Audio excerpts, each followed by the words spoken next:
आज Doubtnut app download करें। Doubtnut पर अपने सभी गणित, रसायन विज्ञान, भौतिक विज्ञान और जीव विज्ञान के डाउट्स का करो सफाया। बस प्रश्न की फोटो खींचो, एक ही प्रश्न को क्रॉप करो और तुरंत वीडियो सोल्यूशन पाओ। अभी डाउनलोड करें। हेलो स्टूडेंट्स, प्रश्न है पीयूष ग्रंथि के संबंध में निम्नलिखित में से सही कथन का चयन कीजिए। तो स्टूडेंट्स, सबसे पहले हम पीयूष ग्रंथि के बारे में कुछ एक बातें जान लेते हैं। तो लिखते हैं पीयूष ग्रंथि।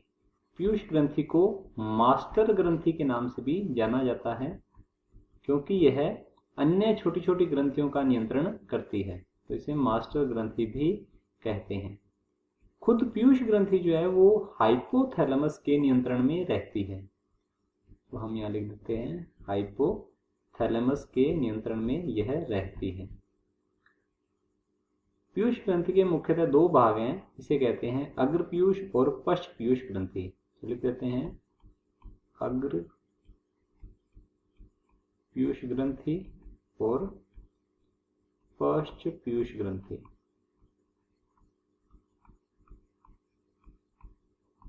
या इन्हें एडिनोहाइपोफाइसिस और न्यूरोहाइपोफाइसिस के नाम से भी जाना जाता है। तो लिख देते हैं एडिनोहाइपोफाइसिस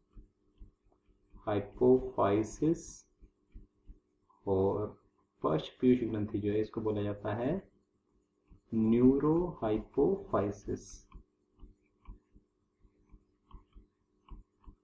ये दो पालियां होती हैं पीयूष ग्रंथि की। इनके बीच में एक इंटरमीडिएट या बीच की पाली भी पाई जाती है, जिसे कहते हैं पार्स इंटरमीडिया। तो स्टूडेंट, अब हम चलते हैं ऑप्शन की ओर। इसमें ऑप्शन लिखा हुआ है, ऑप्शन ए है एडिनोहाइपोफाइसिस के पार्स डिस्टेलिस भाग केवल एक हार्मोन स्रावित करता है, जिसे मेलानोसाइट प्रेरक हार्मोन कहते हैं। तो स्टूडेंट, ये जो ऑप्शन है ये गलत है, क्योंकि जो मेलानोसाइट प्रेरक हार्मोन है इसे इंटरमीडियन हार्मोन भी कहते हैं। यह पार्स इंटरमीडिया के द्वारा स्रावित किया जाता है। तो यहां लिख देते हैं पार्स इंटरमीडिया, जो कि पीयूष ग्रंथि की मध्य पाली है, अग्र और पश्च दोनों के बीच में पाई जाती है। यह एक हार्मोन का स्रावन करती है, जिसे इंटरमीडियन हार्मोन भी कहा जाता है। इंटरमीडियन हार्मोन, जो कि है मेलानोसाइट प्रेरक हार्मोन। लिख देते हैं इसे मेलानोसाइट प्रेरक हार्मोन। तो स्टूडेंट, यह पार्स इंटरमीडिया के द्वारा स्रावित हो रहा है, पार्स डिस्टेलिस के द्वारा स्रावित नहीं होता।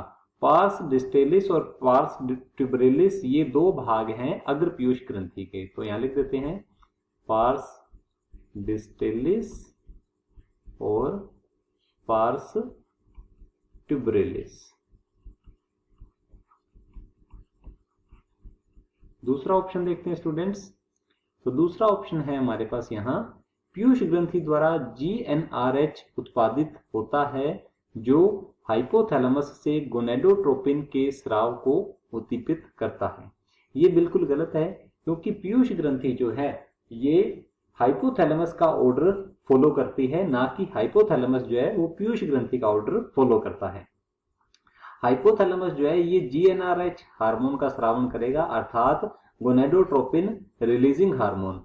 ये क्या करेगा, ये इसको ऑर्डर देगा कि गोनेडोट्रोपिन हार्मोन छोड़ दिए जाएं, और बदले में ये जो पीयूष ग्रंथि है ये क्या करेगी, इसके ऑर्डर को मानेगी और गोनेडोट्रोपिन हार्मोन जो है, यहाँ लिख लेते हैं गोनेडोट्रोपिन हार्मोन जो है ये छोड़ देगी या स्रावित कर देगी। और गोनेडोट्रोपिन हार्मोन जो है वो दो होते हैं, एक तो LH है और एक FSH है। तो ये भी ऑप्शन गलत हुआ। ऑप्शन सी देखते हैं, ऑक्सीटोसिन और वैसोप्रेसिन हाइपोथैलेमस द्वारा निर्मित होते हैं और पश्च पीयूषिका द्वारा स्रावित होते हैं। तो ये बिल्कुल सही है ऑप्शन, क्योंकि ऑक्सीटोसिन और वैसोप्रेसिन हाइपोथैलेमस द्वारा निर्मित किए जा रहे हैं। पश्च पीयूषिका जो है ये क्या करती है, इनका संग्रहण और स्रावण करती है। तो यहां लिख देते हैं संग्रहण और स्रावण।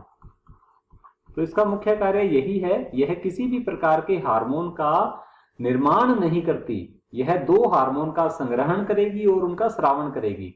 जबकि वो हार्मोन किसके द्वारा बनाए जा रहे हैं, हाइपोथैलेमस के द्वारा। तो ये ऑप्शन जो है ये बिल्कुल सही है। ऑप्शन डी है हमारे पास, हाइपोथैलेमस फर्स्ट पीयूष ग्रंथि के प्रत्यक्ष तंत्रिका नियमन के अंतर्गत होता है। तो ये बिल्कुल गलत ऑप्शन है, क्योंकि हाइपोथैलेमस जो है वो पीयूष ग्रंथि को नियंत्रित करता है, न कि पीयूष ग्रंथि जो है हाइपोथैलेमस को नियंत्रित करती है। तो यहां पर लिखा हुआ है हाइपोथैलेमस पीयूष ग्रंथि के नियंत्रण में है, ऐसा कुछ नहीं है। हम यूं कह सकते हैं कि पीयूष ग्रंथि जो है वो हाइपोथैलेमस के प्रत्यक्ष तंत्रिका नियमन के अंतर्गत होती है। तो ऑप्शन सी सही होगा। कक्षा 6 से 12वीं से लेकर नीट, IIT, JEE वो एडवांस के लेवल तक 1 करोड़ से ज्यादा छात्रों का भरोसा। आज ही डाउनलोड करें डाउटनेट ऐप या व्हाट्सएप करें अपने सारे डाउट्स 8400 400 400 पर।